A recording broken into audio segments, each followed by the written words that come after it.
Y hoy vamos a ver este tema: Jesús y el Antiguo Testamento. ¿Cuántos de ustedes no se les ha dificultado a veces leer el Antiguo Testamento?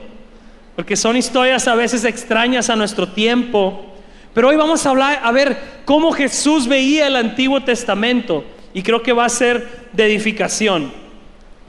Les voy a pedir que busquen capítulo 16, versos del 16 al 18, y nos ponemos de pie, por favor, quienes lo vayan encontrando.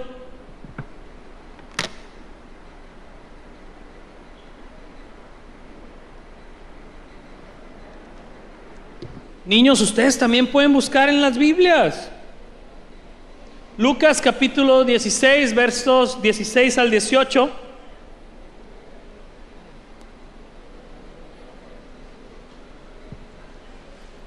Ay, gracias a Dios por este clima. Digo, no está así como que perfecto, pero ya no anda uno todo empapado, ¿verdad? Digo yo, no sé ustedes. Nos ponemos de pie. Vamos a leer solo 3 versos. Y lo voy a leer yo en la Nueva Traducción Viviente. Y dice así, pongamos atención: hasta el tiempo de Juan el Bautista, la ley de Moisés y el mensaje de los profetas fueron sus guías. Pero ahora se predica la buena noticia del reino de Dios, y todos están ansiosos por entrar. Pero eso no significa que la ley haya perdido su fuerza.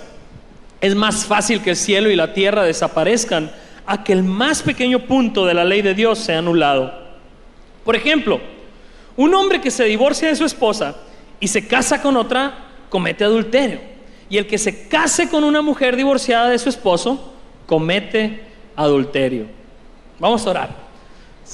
Señor, aquí estamos una vez más abriendo tu palabra, la palabra que tú dices que no vuelve vacía. Señor, que esta palabra no vuelva vacía en nuestras vidas esta mañana. Que mientras meditamos en ella, mientras meditamos en tus preciosas palabras, tu precioso mensaje, nuestros corazones se inclinen hacia ti, que nuestros ojos espirituales se abran para ver tu hermosura, y que podamos ser transformados esta mañana a través de la meditación de tu palabra, Señor. Te lo pedimos en tu precioso nombre, Jesucristo, por el poder de tu Espíritu Santo. Amén. Amén. Pueden tomar sus lugares. Como bien saben, yo voy a ir poniendo en pantalla los versos. Tú puedes checarlo en tu Biblia, pero yo los voy a ir poniendo en pantalla, y vamos a ir como desgajando cada verso para ver las lecciones que tienen ellos. Y vamos a empezar con el primer verso. El primer verso del 16 decía: hasta el tiempo de Juan el Bautista, la ley de Moisés y el mensaje de los profetas fueron sus guías. Pero ahora se predica la buena noticia del reino de Dios, y todos están ansiosos por entrar.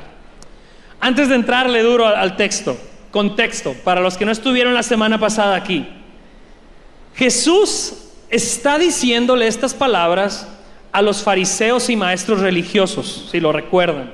Recordemos que los fariseos y maestros religiosos eran como la élite de quienes dominaban la religión, el judaísmo en la época de Jesús. Y ellos dictaban a las personas lo que estaba bien o mal, tenían mucha influencia. Y Jesús tuvo encontronazos constantes con ellos, porque la manera de ver la vida, de ver la misma Biblia, de ver a Dios, eran muchos contrastes entre Jesús y estos maestros religiosos.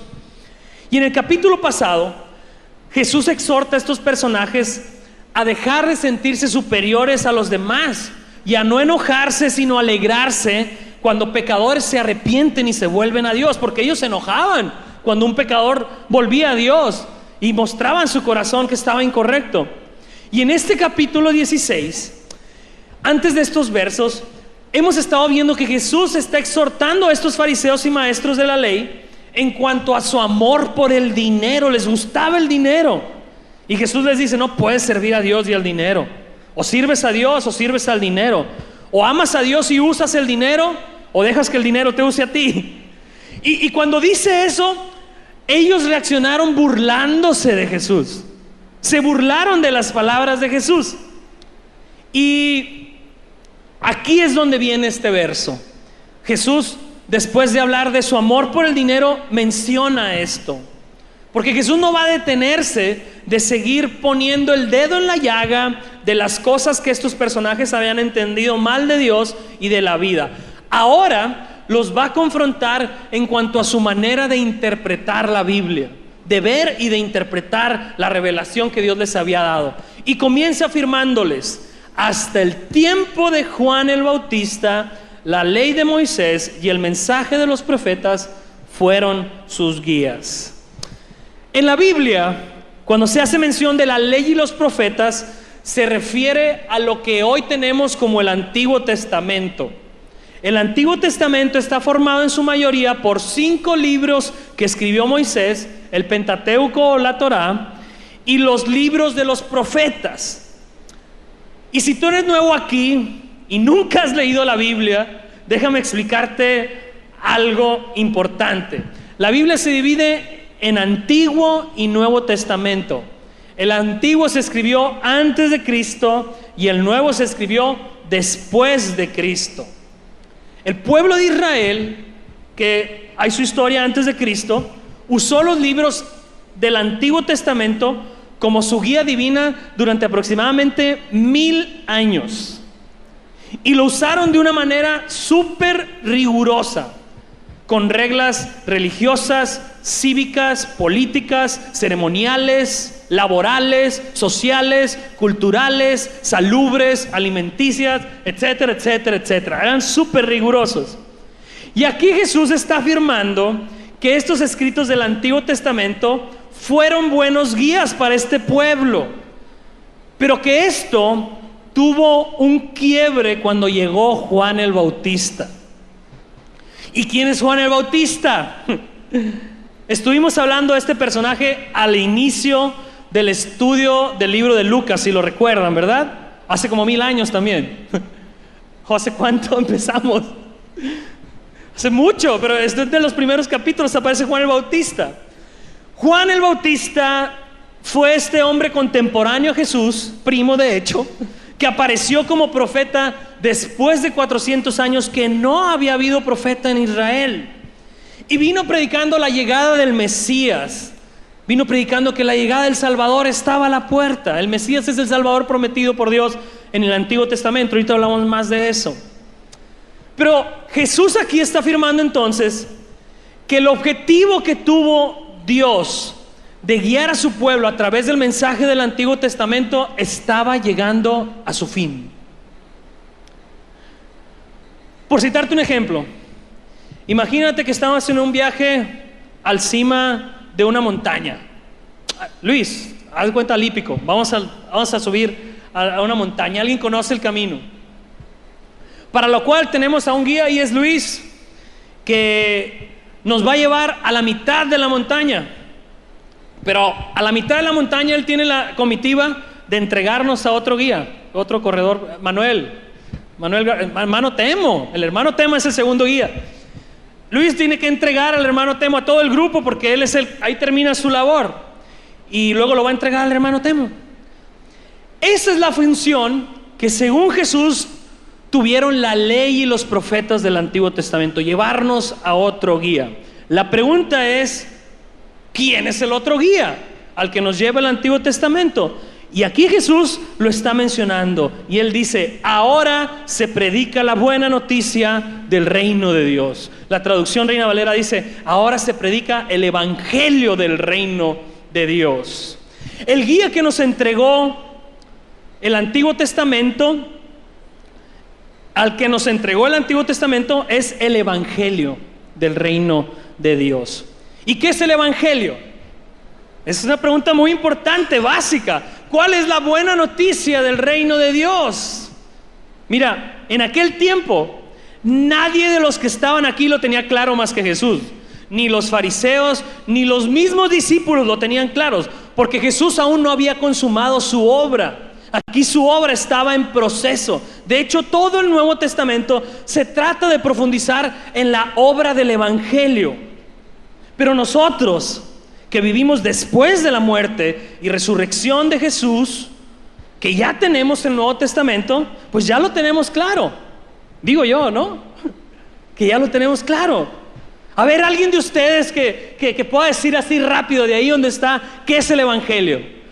Alguien de ustedes, predíquenos, ¿qué es el Evangelio? Alguien que levante la mano. El reino es de los valientes. ¿Nadie? ¿Qué es el Evangelio? ¿Las buenas nuevas de qué? De salvación. Sí, ¿qué más?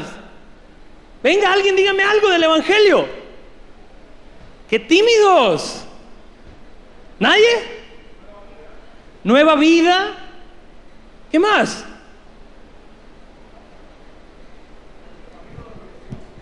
Mi papá viene filoso, camino a la salvación, dice. ¿Nadie más anda filoso hoy? Ok, el Evangelio, déjenme aclararlo porque es muy importante. El Evangelio es la buena noticia de lo que Dios ha hecho por la humanidad en Cristo Jesús, para que esta humanidad no se pierda y pueda ser reconciliada con su Creador, para vivir junto a Él por la eternidad. Es la buena noticia de que Jesucristo pagó en la cruz la deuda que tenemos con Dios por todos los pecados que hemos cometido. Y es la buena noticia de que Él también resucitó. No solo nos da perdón de pecados, sino una nueva vida que nos libera del poder del pecado. Él sobrenaturalmente nos hace nacer de nuevo y nos da una nueva naturaleza que ama más a Dios de lo que ama a su pecado. Siempre vivimos amando más al pecado que a Dios, y cuando naces de nuevo ahora amas más a Dios que al pecado. Sí lo sigues amando, pero no lo amas más que a Dios. Es la buena noticia de que en Jesucristo podemos encontrar todo el amor, la aceptación, la aprobación, el perdón, la paz, la sensación de propósito, la eternidad y la trascendencia que nuestros corazones tanto anhelan. Es la buena noticia de que Jesucristo encontró una manera de restaurar este mundo roto, lleno de injusticias y dolor. Es la buena noticia de que en Jesucristo podemos pasar de ser simples ciudadanos de este mundo a ser ciudadanos del reino de Dios. Es un breve resumen de lo que enseña el Nuevo Testamento sobre el Evangelio. Un brevísimo resumen. De todo eso y mucho más nos habla el Evangelio. La buena noticia del reino de Dios. Y es una buena noticia. Por eso Jesús también está afirmando que todos están ansiosos por entrar. Todos están ansiosos por entrar a este reino del que habla Jesús, el Evangelio. Y creo que es una expresión frontal a los fariseos y religiosos que Jesús tenía enfrente, porque ellos estaban siendo testigos de que mucha gente de todos lados está corriendo para acercarse y excusar a Jesús con su mensaje del reino, de la gracia, cosa que no pasaba con la predicación condenatoria de estos fariseos, que en vez de alentar a los demás a que entraran al reino de Dios, impedían que más gente entrara.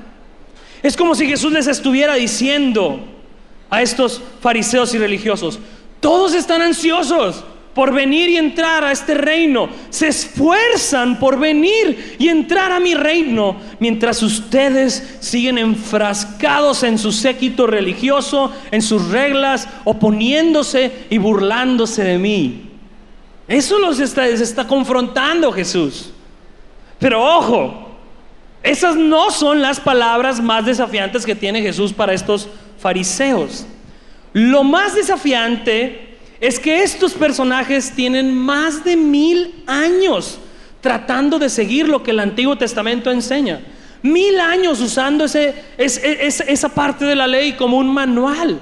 Y Jesús les está diciendo que su manual acaba de caducar y necesitan otra guía para dirigirse como Dios quiere que se guíen. Jesús los estaba desafiando a soltar 1000 años de costumbre y tradición. Es como si a nosotros nos quisieran quitar la costumbre del pan y la coca de un día para otro. No, más de uno se pone violento aquí, ¿verdad? Más de uno se pone violento. o quitarnos ese panecito de postre, ¿no?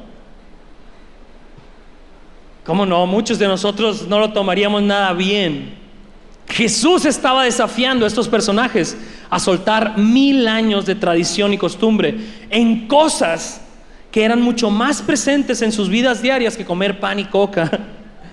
Imagínate la resistencia que esto iba a producir en ellos. Imagínate la resistencia que iba a producir en ellos.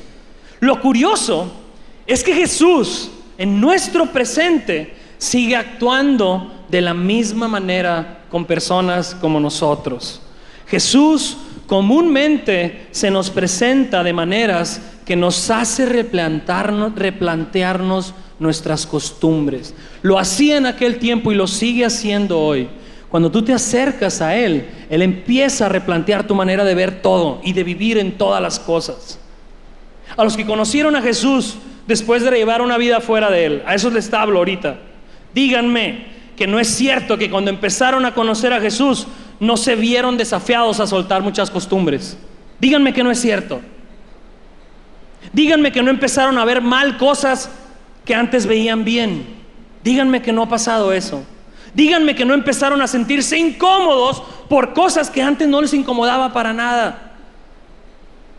Y ojo, no son pocas las veces que Jesús no avanza más en nuestras vidas porque no estamos dispuestos a replantearnos nuestras costumbres. No son pocas las veces que también sucede eso, que alguien se queda en el camino porque no está dispuesto a ceder una costumbre que no le agrada a Cristo. Eso es lo que estaba pasando con estos fariseos. Jesús estaba replanteándoles una costumbre milenaria y ellos iban a tener que decidir si se quedaban con su costumbre o se quedaban con Jesús. Y si nosotros queremos tener a Jesús en nuestras vidas, muchas veces vamos a tener el mismo dilema, vamos a tener el mismo desafío que tenían ellos. Jesús venía a decirles a los fariseos: o sirven a Dios o sirven a las riquezas, pero no pueden servir a los dos. Y aquí entre dientes les está diciendo ahora: o sirven a Dios o sirven a sus costumbres y tradiciones. No pueden servir a las dos.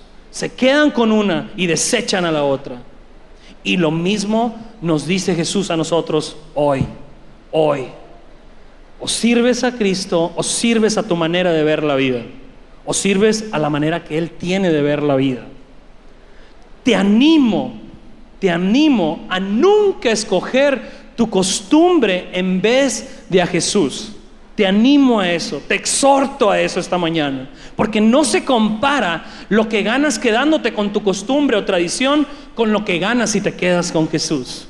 Así es que te animo, así como Jesús entre dientes también estaba haciendo esto con los fariseos. Primera lección entonces: Jesús desafía nuestras costumbres. Ahora vamos al verso 17. Pero eso no significa que la ley haya perdido su fuerza. Es más fácil que el cielo y la tierra desaparezcan a que el más pequeño punto de la ley de Dios sea anulado. Jesús sabe que acaba de afirmar algo muy fuerte. Sabe que afirmar que el Antiguo Testamento ya no iba a servir como guía es algo que estaba tronando en la cabeza de los fariseos.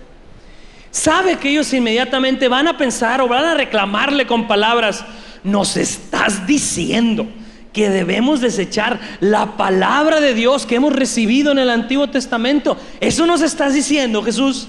Y se adelanta a esa objeción y se detiene para explicar mejor lo que acaba de afirmar. Y comienza diciendo: esto no significa que la ley haya perdido su fuerza. La ley ya no está vigente como guía, pero no ha perdido su fuerza, dice Jesús. ¿Cómo está eso? ¿Cómo está eso? Volvemos al ejemplo de los guías de la montaña, Luis y Temo. El primer guía, Luis, nos entregó al segundo a la mitad de la montaña. Ahí está Temo, el Antiguo Testamento y el Nuevo Testamento.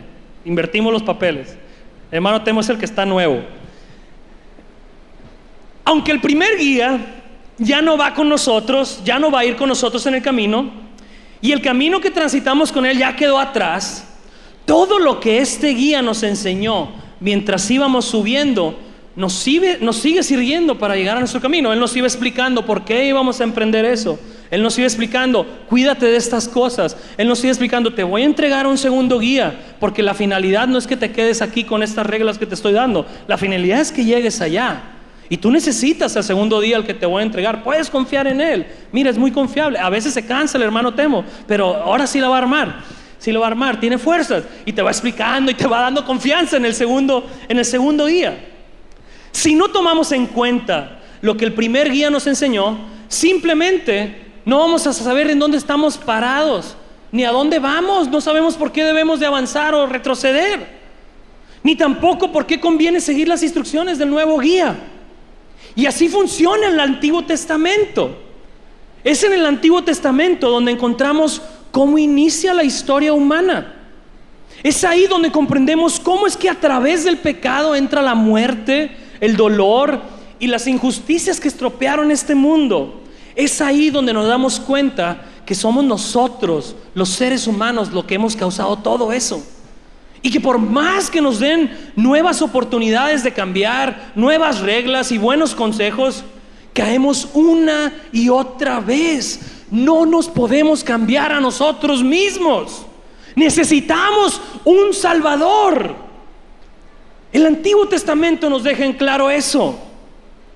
Confiar en nosotros mismos y en nuestra capacidad de hacer las cosas mejor, como lo dicen el 99% de las películas que vemos, que nos invitan a confiar en la bondad que hay en nosotros, que sí hay, pero no es total, como la Biblia y el Antiguo Testamento nos lo muestra, que hay bondad y maldad en el ser humano. Confiar en eso no nos va a salvar, como tampoco salvó a la gente de la Torre de Babel, cuando pensó que unirse como humanidad iban a lograr todo lo bueno que necesitaban. No lo salvó y tampoco nos va a salvar a nosotros.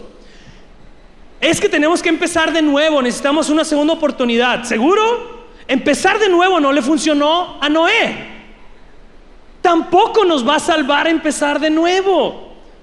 No, es que necesitamos más milagros en las iglesias. Necesitamos, si yo viera a Dios parado aquí y que me hablara audiblemente, entonces cambiaría. ¿Seguro? El pueblo de Israel vio abrirse un mar y ver comida caer del cielo. ¿Cambió? No, el Antiguo Testamento nos deja en claro que ver milagros no nos va a salvar. Tener una religión con muchas reglas y ceremonias, que esté muy bonita, que todo sea ordenado, que se sigan al pie de la letra, nos va a salvar, diría alguien. Ve todas las reglas que tenía el pueblo de Israel. ¿Lo salvó? No, y eso lo deja en claro el Antiguo Testamento. Es que necesitamos que fulanito de tal entre al gobierno y con eso nos vamos a salvar como humanidad. De veras.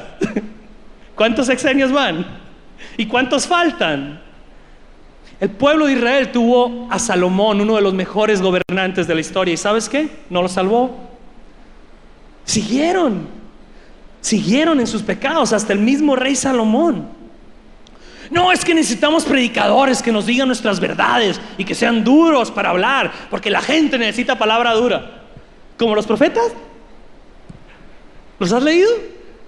¿Cambió a la gente? No, y eso lo deja en claro el Antiguo Testamento. No, es que necesitamos una buena educación. Si todos fuéramos más educados, si tuviéramos más seminarios, si tuviéramos un control sobre cada predicador, cada pastor, eso nos va a salvar. ¿No has visto cómo eran las tradiciones rabínicas? Jesús se enfrentó a eso. Los mejores estudios se aprendían la Biblia de pe a pa, de memoria.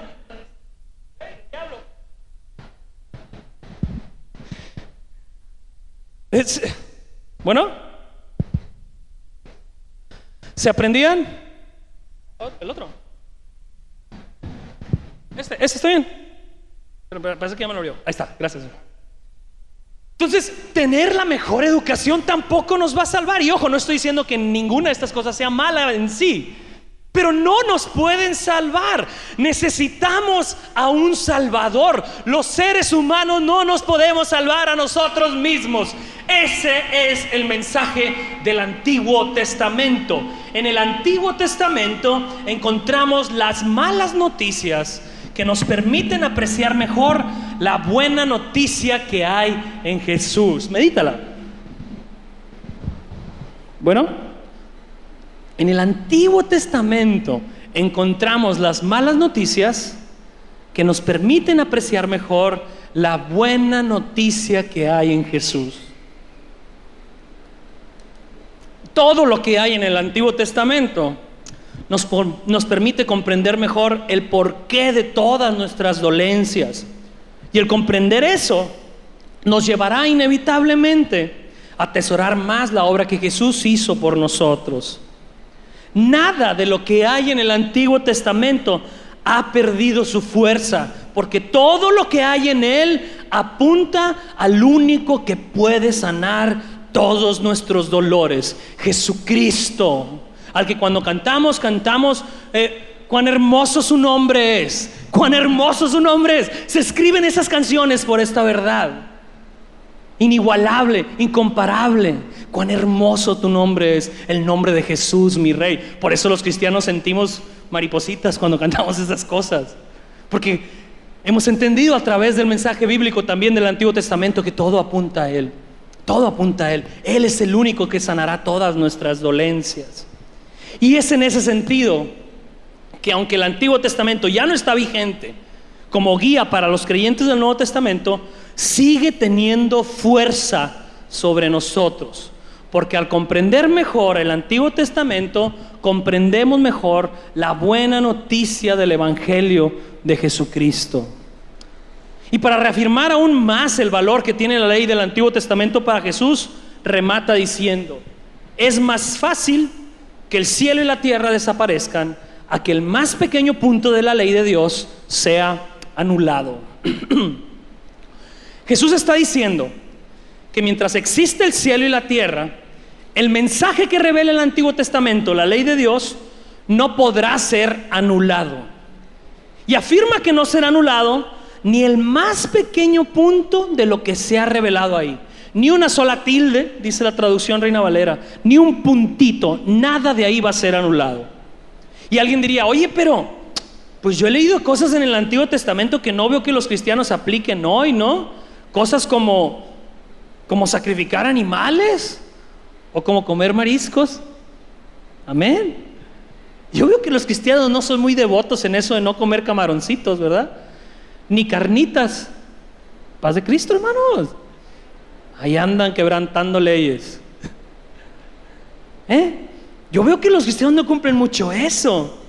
Pero miren, para entender eso, déjenme tratar de explicarles algo que les pueda ayudar mucho para leer toda la Biblia, y en el especial el Antiguo Testamento. Me voy a poner un poquito teórico, pero voy a tratar de hacerlo sencillo. Si entendemos eso, nos va a ayudar mucho. La ley del Antiguo Testamento tiene 613 reglas. 613, que esta gente se aprendía de memoria. Esas reglas pueden dividirse en 3 grupos: las leyes civiles, las leyes ceremoniales y las leyes morales. Las leyes civiles o políticas son las leyes que tenía que implementar el gobierno terrenal de la nación de Israel en un cierto periodo de tiempo. Aquí había penalidades por ciertos crímenes, pagar distintos tipos de impuestos, seguir normas sociales, laborales, etc. Estas leyes no aplican más a nosotros, porque fueron dadas para seguirse en un gobierno teocrático, o sea, un gobierno que era directo de Dios para un pueblo en específico, una etnia en específico. Este tipo de gobierno lo tuvo la nación de Israel hace miles de años, pero ya no está ahí, ya no ha cesado. La nación de Israel del Antiguo Testamento no es la misma nación que los políticos deciden quién sea la nación en este momento. No lo es. Y la iglesia del Nuevo Testamento no está llamada a formar un gobierno civil o político como lo tuvo el pueblo de Israel en el Antiguo Testamento. Y la iglesia tampoco está llamada a que si alguien en Israel ahorita dice: voy a gobernar el mundo, eso enseña la Biblia. No, ya no estamos en ese tiempo. Ya no vivimos en ese tiempo. Entonces todas esas leyes políticas y cívicas ya no aplican para los creyentes del Nuevo Testamento. En otro grupo estaban las leyes ceremoniales, que eran rituales, celebraciones de días, costumbres alimenticias, costumbres sociales, costumbres sanitarias. Y todas esas leyes tenían como objetivo separar a Israel en el tiempo del Antiguo Testamento, separarlo de costumbres malsanas de las naciones que los rodeaban, costumbres malsanas e idólatras, y apuntar de alguna manera con todas estas cosas a lo que Jesús vendría a ser por la humanidad en un futuro. Por ejemplo, Jesús vendría a ser como esos corderitos que se le pedía a Israel sacrificar para limpiar la culpa de sus pecados. Por eso a Jesús se le conoce como el Cordero de Dios que quita el pecado del mundo. Pero Jesús también sería perfectamente puro y santo, como las ofrendas que ellos tenían que ofrecer para agradar a Dios. Y Jesús vendría a ser así, como una ofrenda no contaminada con las costumbres de los pueblos paganos, de los idólatras. En la ley, cada templo, cada tabernáculo, cada sacrificio, cada fiesta, cada ritual, cada norma de pureza alimenticia, cada norma de pureza ritualística o social apunta a Jesús. Por eso en Colosenses 2:17 dice: todo esto, todas esas normas, todas esas leyes ceremoniales son una sombra de las cosas que estaban por venir. La realidad está en Cristo, dice. Todo eso apuntaba a Jesús. Por eso en Mateo 5:17 Jesús dice: hey, no malinterpreten la razón por la cual yo he venido. Yo no he venido a abolir la ley de Moisés o los escritos de los profetas. No vine a cancelarlos, dice él. Al contrario, vine a cumplir sus propósitos. Porque todas esas leyes apuntaban a él.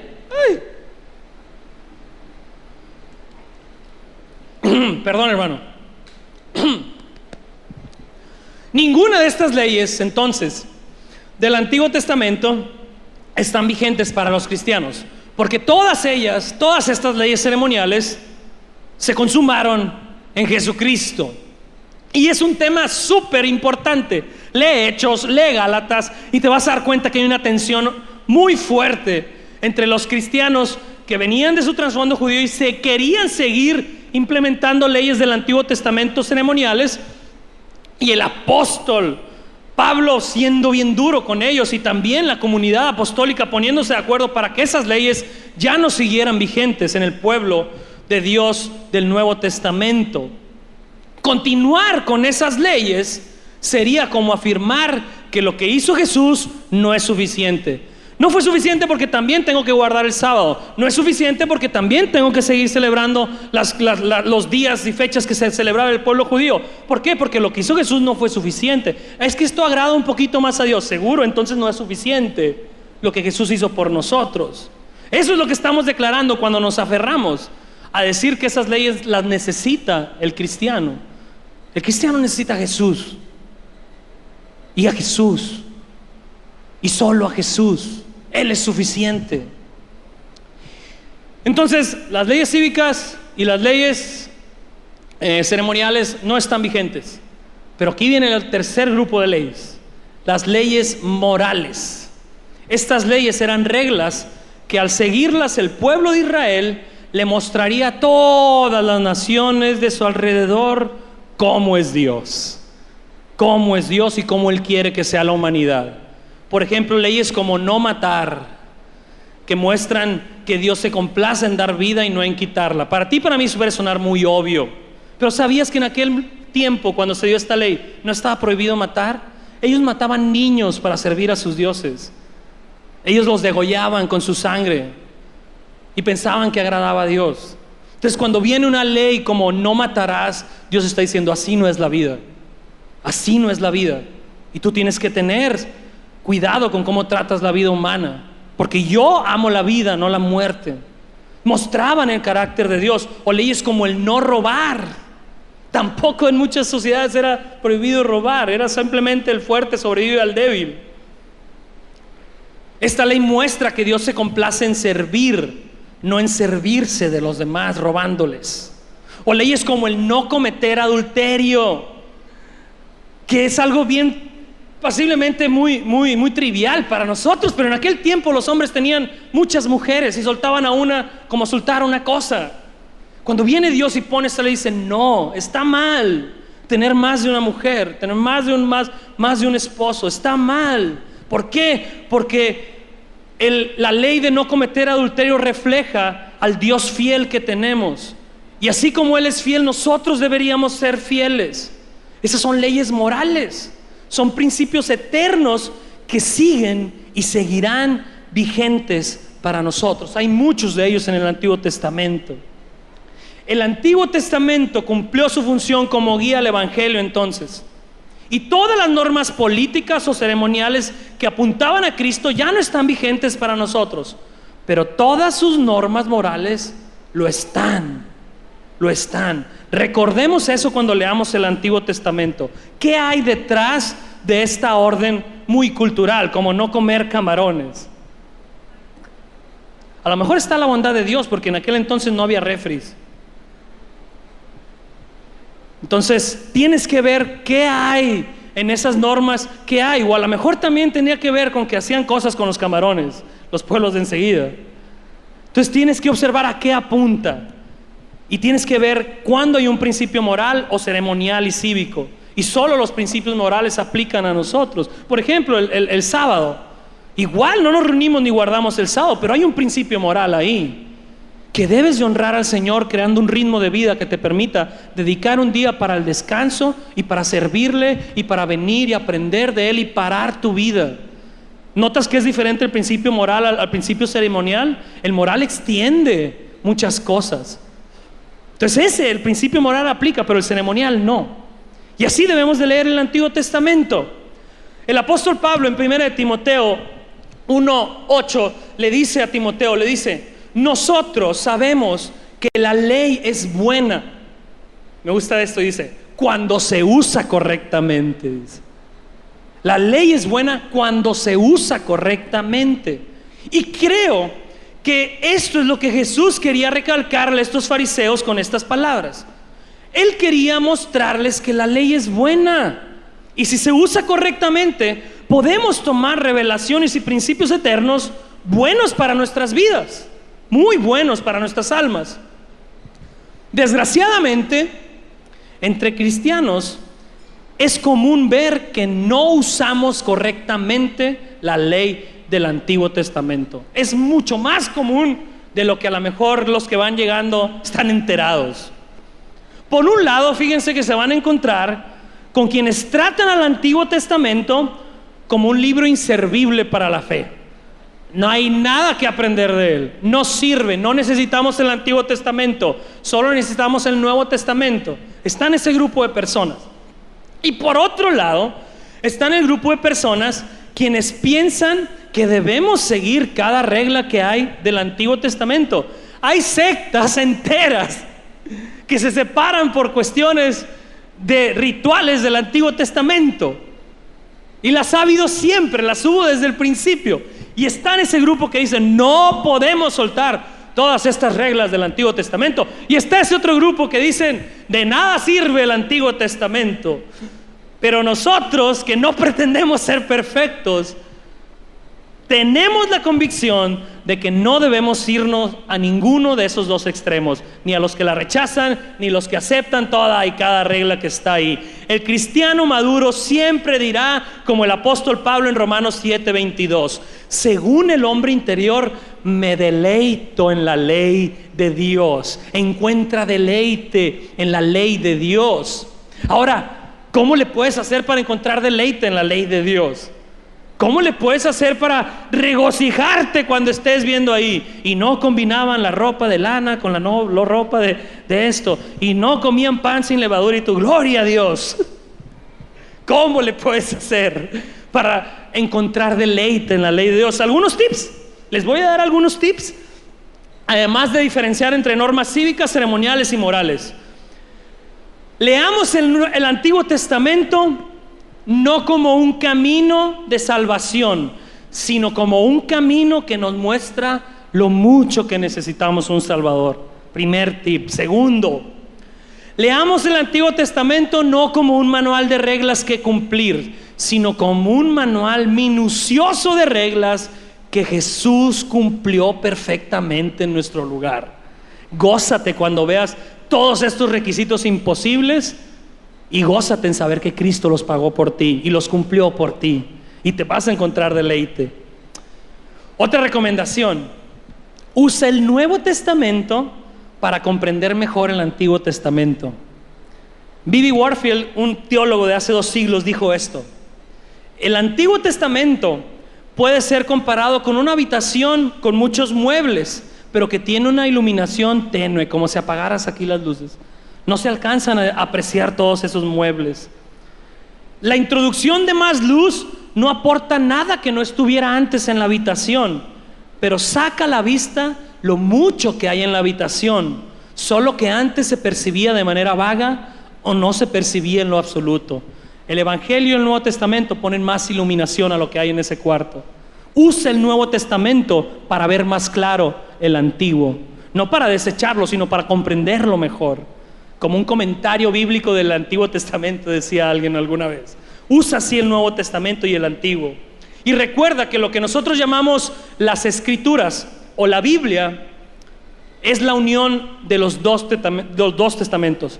Quitamos cualquiera de los 2 testamentos y ya no tenemos Biblia. Son los 2 juntos o nada. Son los 2 testamentos. Y por último, les comento este tip que creo que es el punto crítico que los fariseos no terminaron de reconocer mientras Jesús estuvo en la tierra. Jesús no vino para guiarnos a la ley del Antiguo Testamento. La ley vino para guiarnos a Jesús, que es muy diferente. El día en que alteremos ese orden, perderemos el mensaje de la Biblia. Jesús no vino a guiarnos al Antiguo. El Antiguo vino a guiarnos a Jesús. No se trata de comprender mejor a Jesús para abundar en las enseñanzas del Antiguo Testamento, sino usar las enseñanzas del Antiguo Testamento para comprender mejor quién es Jesús y qué ha hecho por nosotros. Así es que ojo cuando escuchemos enseñanzas que nos invitan a complacernos más en las leyes del Antiguo Testamento que en Jesús. Ojo cuando se te invitan a admirar mejor las fiestas solemnes del pueblo judío. Ojo cuando hay un chofar aquí en el púlpito y empiezo a pitarlo. ¿Por qué? Porque así ya lo sea la gente del Antiguo Testamento. Ojo con eso, porque puede ser que el énfasis esté en admirar lo que había allá y no admirar lo que hay ahora en Cristo. Ojo con eso. Ok, les dije que iba a ser algo teórico, pero Jesús les está invitando a los fariseos entonces que la ley del Antiguo Testamento es importante, es buena, es una revelación que seguirá mencionándose mientras existe el cielo y la tierra, pero solo podrán sacarle provecho quienes la usan de manera correcta, respetando la intención que tuvo Dios al revelar esta ley. Y vamos a ir al siguiente verso. Jesús se pone un poquito más claro en cómo se usa mal o bien la ley. Y les dice a esos fariseos, por ejemplo, un hombre que se divorcia de su esposa y se casa con otra comete adulterio. Y el que se casa con una mujer divorciada de su esposo comete adulterio.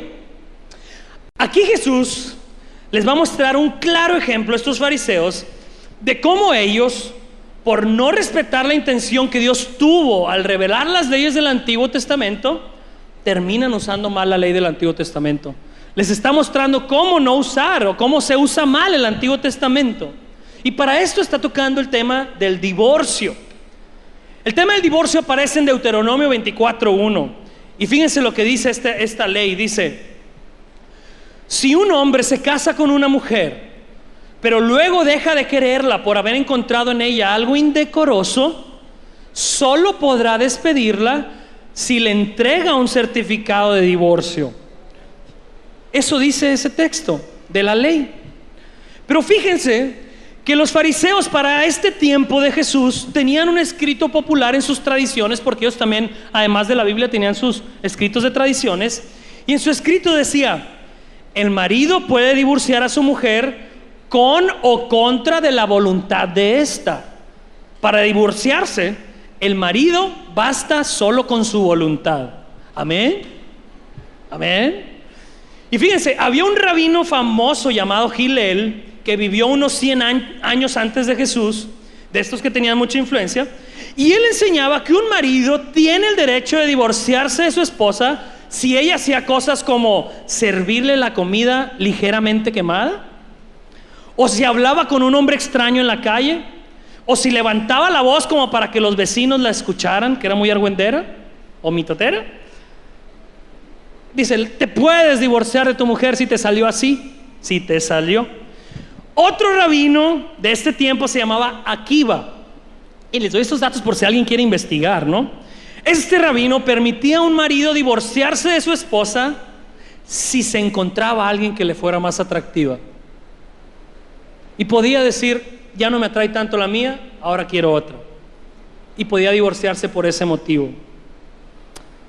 Para estos personajes, una esposa había llegado a ser solo una posesión de la que su esposo podía hacer uso o deshacerse a su antojo. Y eso era no respetar para nada la intención que Dios tuvo al dar la ley sobre el divorcio. Dios dio esa ley para proteger a la mujer del machismo de los hombres principalmente, que reinaba en su cultura. Y aquí estos fariseos están pervirtiendo este texto precisamente por su pecado machista. Y Jesús no fue blandito con ellos por haber tratado su ley así. A lo que ellos llamaban divorcio, Jesús les estaba diciendo, no es divorcio, es adulterio. Estás adulterando. Aunque uses un texto, estás adulterando.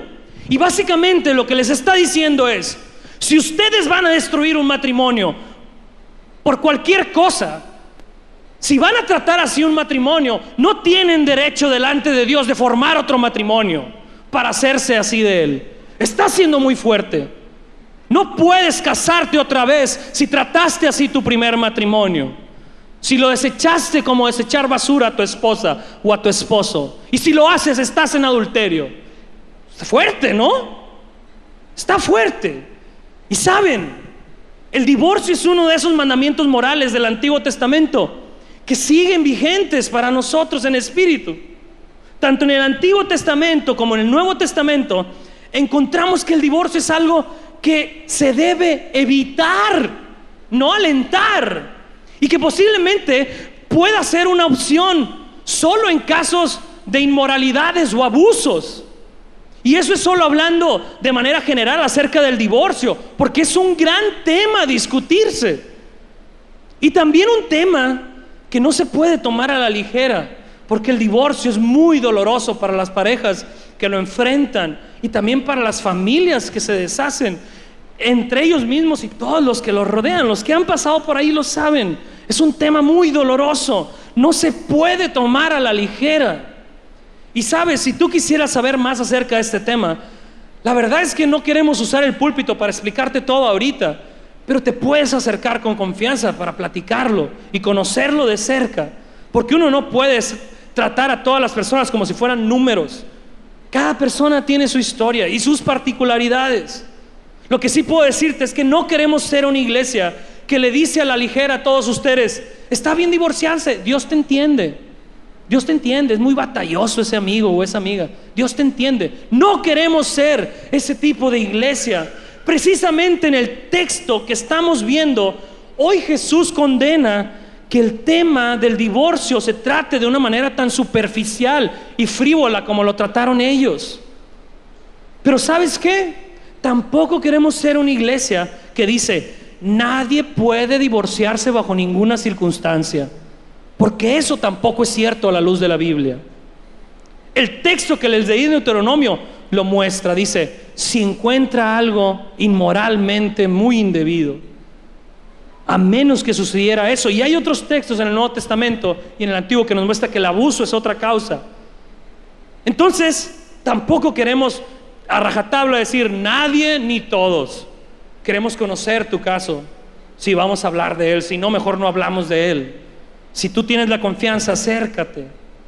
No hay otra manera de conocer la dirección correcta a cada situación, a menos que conozcamos de manera personal cada situación. Por eso te invitamos a acercarse si tienes una inquietud sobre el tema. Es un tema muy importante, muy importante, porque ataca de los núcleos más básicos para ser una iglesia fuerte, que son las familias. Y sabes, si estás por casarte o estás de novio y te vas a casar, acércate a tomar consejería matrimonial porque queremos evitar el divorcio, porque queremos que crezcan fuertes como matrimonio, para ser familias fuertes, para ser una iglesia fuerte y para tener un testimonio fuerte allá afuera de la gente que tanto necesita a Jesús para ellos. Entonces acércate si tienes planes de boda también.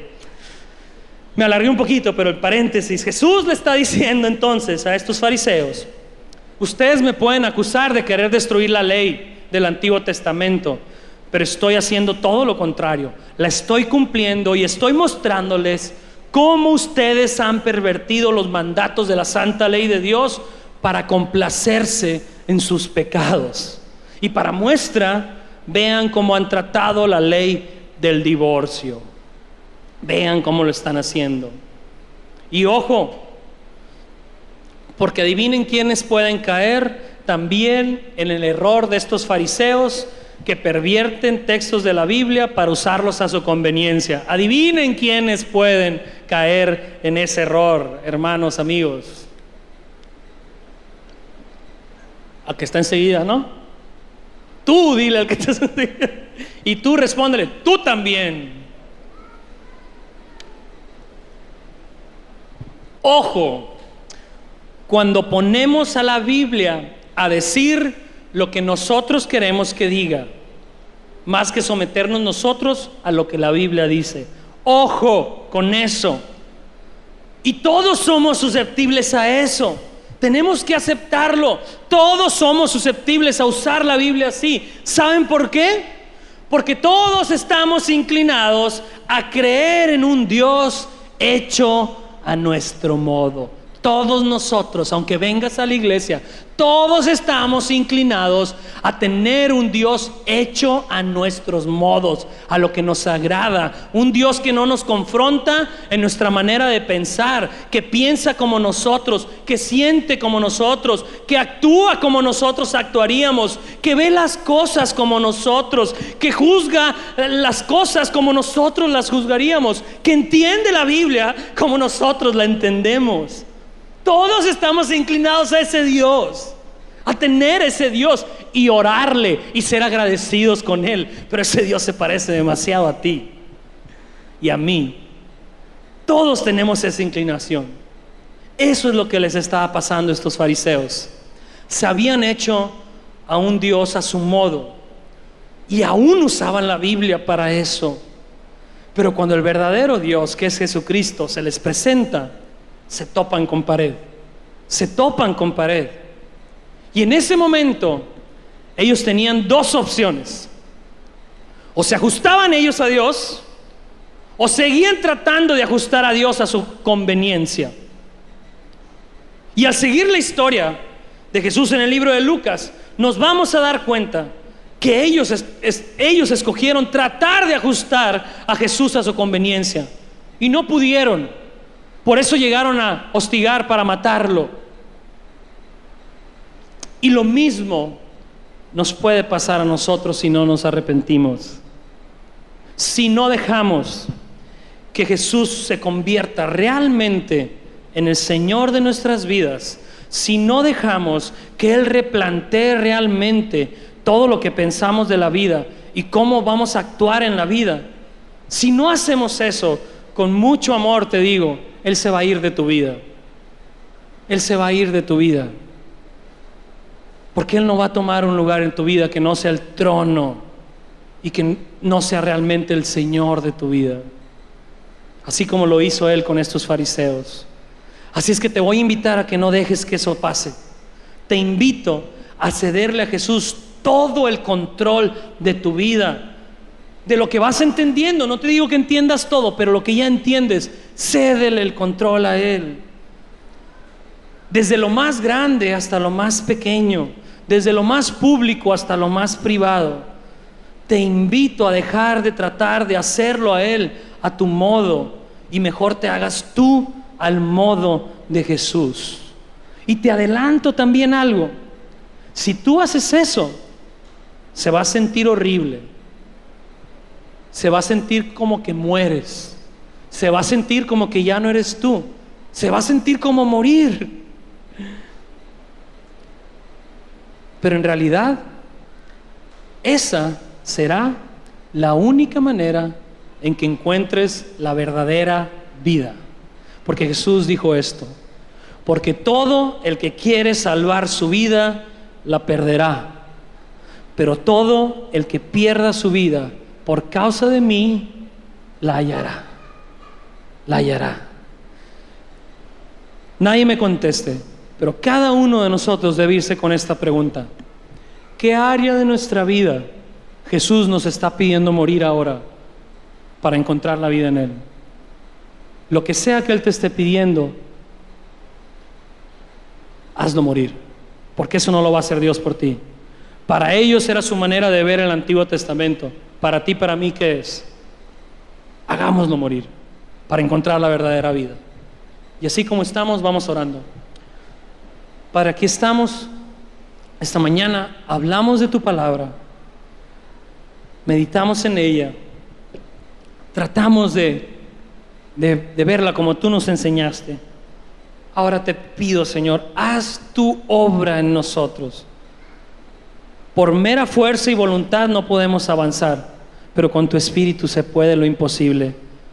Te pido que le des fuerza a aquel que tiene que tomar decisiones fuertes en su vida, a aquel también que tiene que tomar decisiones a lo mejor no tan visibles, pero tú le hablaste hoy. Señor, queremos vivir a tu manera, no a la nuestra, porque sabemos que ahí está la verdadera felicidad. Perdónanos, Señor, porque en tantas cosas nos aferramos, Señor, a no cederte cuestiones de nuestra vida. Pero esta mañana te pedimos perdón y te pedimos que nos ayudes, Señor, porque también sabemos, Señor, que está fuera de nuestra capacidad cambiar. Tú nos dejaste claro eso en el Antiguo Testamento, pero también nos dejaste claro que en el Antiguo Testamento que tú ibas a poner un espíritu recto en nosotros que va a buscar deleitarse en ti. Danos de ese Espíritu Santo hoy, Señor. Al que no lo tiene, dáselo. Al que no te conoce, que te conozca. Crea ese vacío que solo tú puedes llenar, y que cada uno de los que estamos aquí pueda decir: yo te conozco, yo le conozco, yo conozco a Jesús. En tu precioso nombre, Jesús. Amén. Amén.